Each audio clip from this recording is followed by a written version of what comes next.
اهلا وسهلا ومرحبا بكامل متابعيني الكرام مع فيديو جديد. اليوم جبت لكم فطيره بحجم عائلي، هذا هو ما يوالي منا في رمضان ان شاء الله. بنا ما شاء الله. يلا نبدا على بركه الله بالمقادير.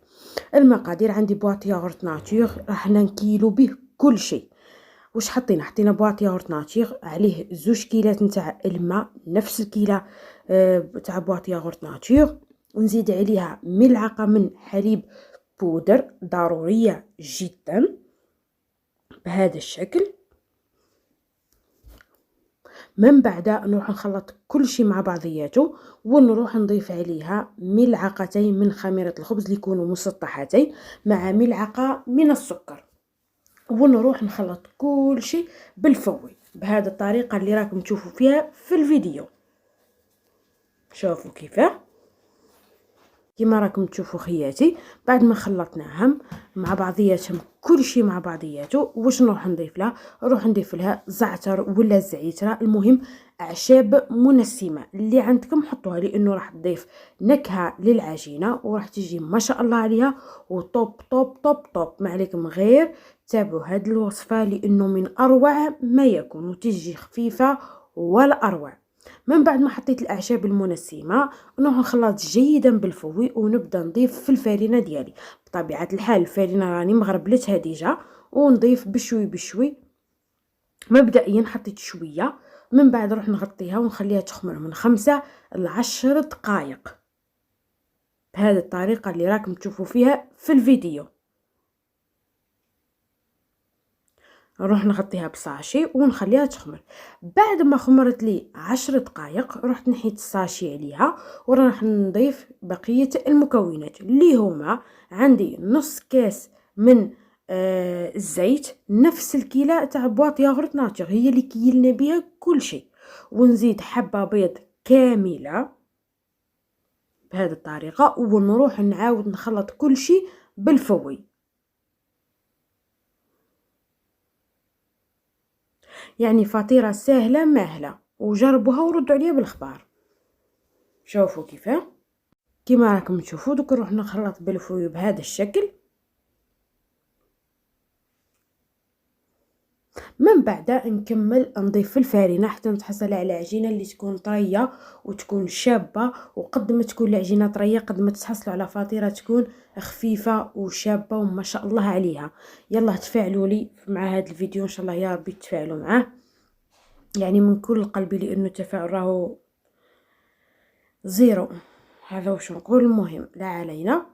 من بعد نبدا نضيف في الفارينه بهذه الطريقه. الفارينه راني مغربلتها خياتي، لازم وضروري جدا انكم تغربلوها. وما ننساوش نملحوا الفارينه تاعكم. تشوفوا بهذه الطريقه ونبدا نلم في العجينه عادي جدا. يعني لحد الان راهو كل شيء مفهوم. علبه ياغورت ناتور حطوها في الاناء، زيدوا كيلو بها 2 كيلات من الماء اللي يكون دافي، نص كيلو من الزيت، حبه بيض، الزعتر ولا زعتره ما يهمش، المهم اعشاب منسمه. نخلطوا كل شيء مع ملعقتين من خميره الخبز، ملعقه من السكر، ونروح نخلط كل شيء مع بعضياته حتى يتجانسوا مع بعضهم البعض.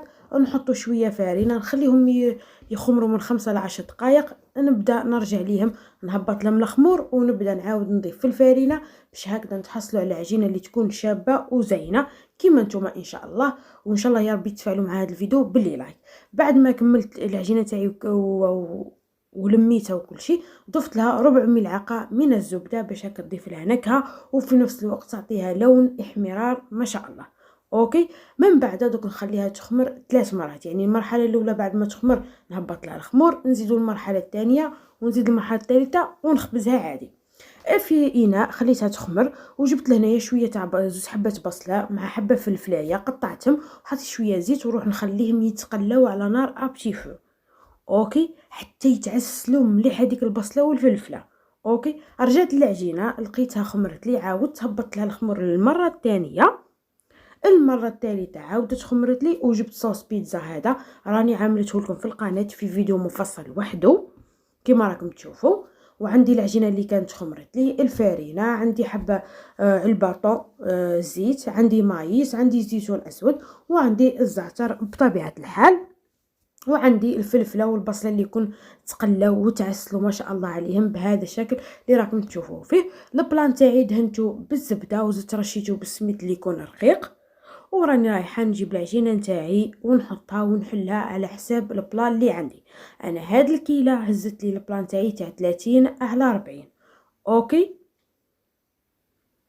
من بعد ما حليت العجينه نتاعي نروح نمشي فيها صوص بيتزا بهذا الشكل اللي راكم تشوفوا فيه في الفيديو. لاصوص بيتزا هذه راني عاملتها لكم في القناه، ما عليكم غير تدخلوا وتشاهدوها. من بعد نجيب البصله والفلفله اللي كنت ذوبتهم بهذا الشكل حتى تعسلوا لي، راح يضيف لكم بنه من اروع ما يكون.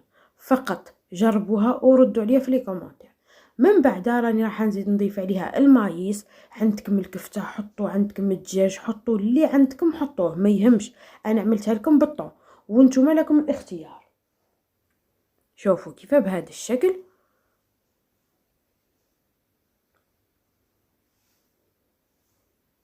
من بعد جيت حطيت لها في جبن طري جبن مبشور، وراني راح ندخلها على اعلى درجه في الرف الاول باش تطيب لكم من الفوق ومن التحت، باش يذوب لكم هذاك الفرماج وتاخذ لون الذهبي، ونتحصلوا على فطيره من اروع ما يكون بهذا الشكل اللي راكم تشوفوا فيه في الفيديو. بنتها بنه ونزيد نرش عليها شويه ديال الزعتر، وهذا هو الشكل النهائي بعد ما تطيب فطيرتنا لنهار اليوم.